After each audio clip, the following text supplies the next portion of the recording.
Computer अनुदेशक भर्ती की तैयारी करें।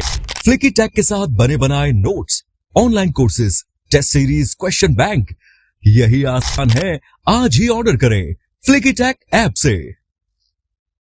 राजस्थान में लंबे समय से कंप्यूटर अनुदेशक भर्ती का इंतजार कर रहे आईटी बेरोजगार युवाओं के लिए भर्ती की विज्ञप्ति तो जारी हो गई है, लेकिन इसके साथ ही प्रदेश में युवा बेरोजगारों में नाराजगी और विरोध के स्वर भी तेज हो गए हैं।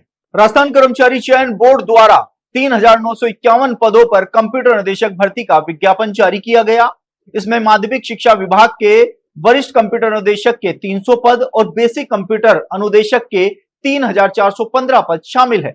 वहीं संस्कृत शिक्षा विभाग में वरिष्ठ कंप्यूटर अनुदेशक के 22 और बेसिक कंप्यूटर अनुदेशक के 214 पद शामिल किए गए हैं। लेकिन भर्ती जारी होने के बाद बड़ी संख्या में आईटी बेरोजगार युवाओं में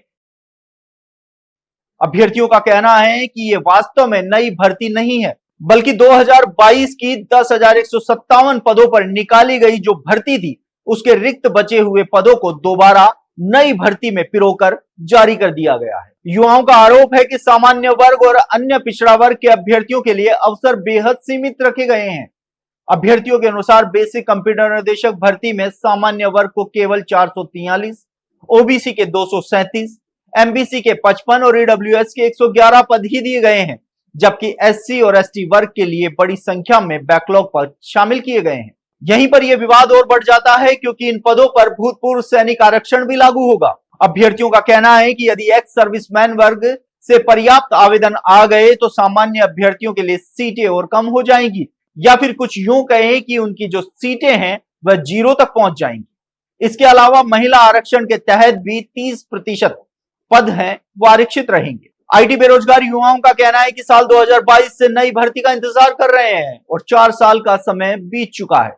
उन्हें उम्मीद थी कि सरकार नए पद सृजित कर युवाओं को बड़ा अवसर देगी, लेकिन जारी विज्ञप्ति से उन्हें भारी निराशा हाथ लगी है। अभ्यर्थियों का यह भी कहना है कि वर्तमान स्थिति में सामान्य वर्ग, ओबीसी, ईडब्ल्यूएस और एमबीसी वर्ग के हजारों अभ्यर्थियों के लिए चयन की संभावना बेहद कम हो गई है।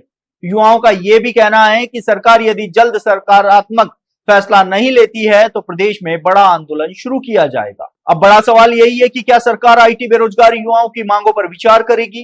क्या भर्ती में नए पद जोड़े जाएंगे या फिर यह मामला आने वाले दिनों में बड़े आंदोलन का रूप लेगा? फिलहाल प्रदेश भर के हजारों अभ्यर्थियों की नजर सरकार के अगले फैसले पर टिकी है। साथ ही युवा इंतजार कर रहे हैं कि सरकार जो युवा हितों की बात करती है वह कब युवा हितों में फैसला लेती है, यह भी देखने वाली बात होगी। आप देखते रहिए एजुकेशन नगरी, मैं हूं ललित वर्मा।